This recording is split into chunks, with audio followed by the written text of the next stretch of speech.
Hi there, I'm Owen from Owen's Model Railways, and today I'm bringing you a review of the Hornby Railroad Class 14XX number R3692, and the 14XX's number is 1424. This is the Hornby Railroad version.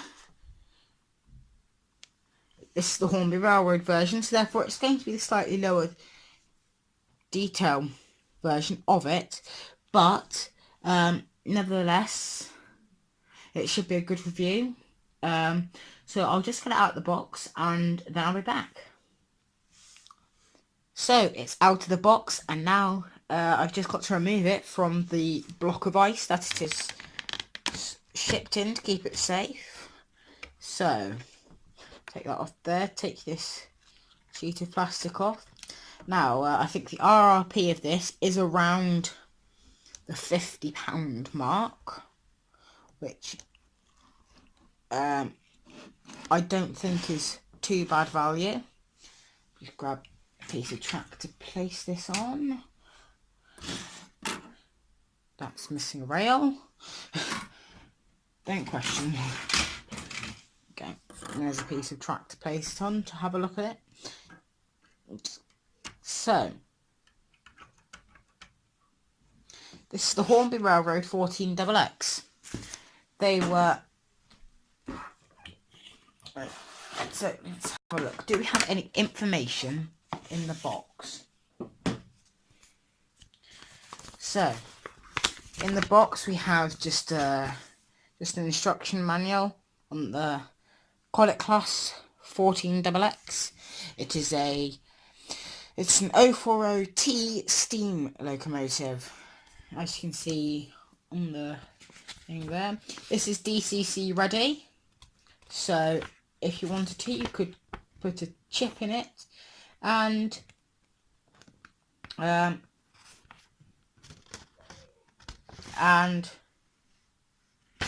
so there's just some instructions on how to open it up, how to replace the motor, which hopefully we shouldn't have to do. And it does have removable couplings, so we just twirl this round. The front and rear couplings do come off to allow a more realistic running if you're not using that side of the loco. So if you only want to coach on this side for it to go backwards or forwards in some cases, you can remove the rear coupling. If you want to have a coach there on this side, and it only goes that way with the loco, that way forwards with the coach. I do believe this is an auto-fitted version. So if I just this round, you can see a little red box there, which I've been told is the auto coach box, which means that it can have an auto coach but on, meaning that it's basically like the earlier version of a DMU. We can imagine it like that. I don't know if there's no, there doesn't seem to be an auto thing on this side, but I don't know whether it would be there or not. Now if I bring it up close, there is really nice detailing all over the model. There is riveting detail, if you can see that there are this handrail here is separately fitted, but this one up here is part of the mould. It has plastic detail here, which it has a plastic all along the top. It is fairly plastic. I can't feel any die cast anywhere on this model, but that's not a criticism because it is only £50. No sprung buffers. I wouldn't expect that anyway. It's 1424. No glazing in the cab, unfortunately. Would have been nice, but I have to remember that it's a budget of £50. It does have a fairly realistic coal load. So it's not uber detailed, it's not covered in detail, but it's good enough that it wouldn't look out of place on a detailed layout. Now the detail is the same on the other side of the model. Shouldn't see why it isn't. The livery application is nice and crisp with no fading. But there is no handrail on this side. The coal load has been made uneven, which, you know, some may see it as petty, but I see it as actually, you know, quite nice to have it, you know, not boring and just a flat coal load. It adds a slight, you know, a tiny bit more sense for realism. So, I think it's enough talking about the model. Let's see it running. So I'll be back once it's on the track. So now I have her on the track. I think it's time that we get a little performance test of her. So if we just put it into forwards. Slight stutter on the start there. But it does have nice, fairly slow speed performance. Let me just get comfortable, sorry. Right.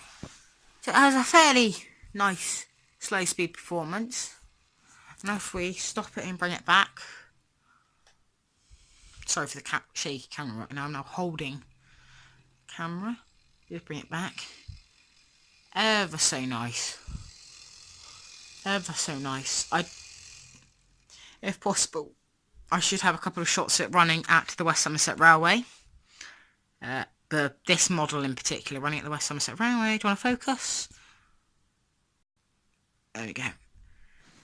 It should now be focused in. I'll just prop you up and we'll send it around a couple of times. So the 14XX is just over there. We've got just a temporary test layout at the moment until I get a proper layout built. So it's just a slightly enlarged Hornby starter oval. But I think we'll get the loco started and you can watch it go around a couple of times. I'll have it going fairly quickly, not quite full speed, so that you can see it a couple of times.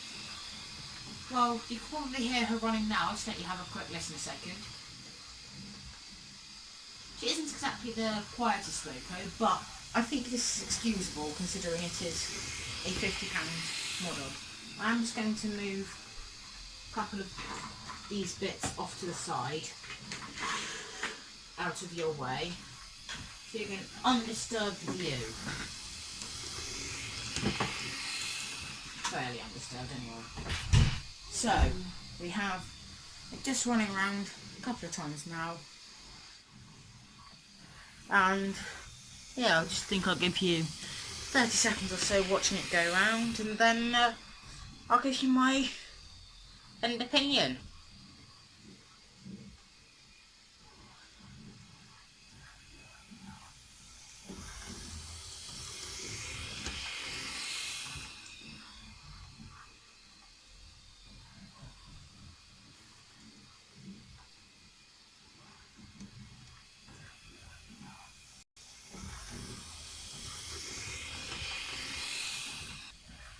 So I'll just bring it to a stop at the signal and I'll tell you what I think. There she is now, and we'll just stop right there. So, I think, considering the amount of detail, considering how nicely she runs, and for the value that I got her, just below £50, I do think that it deserves a solid 7.5 out of 10. Great model, great way to spend your money. Could not recommend it more. So if you are in the market for a small tank engine and maybe you have an auto coach or two lying around, this is your loco to go for. And with such good value, I couldn't recommend it less. No, more. Sorry. I couldn't recommend it more. So, thank you for watching, and I'll see you all soon. Bye!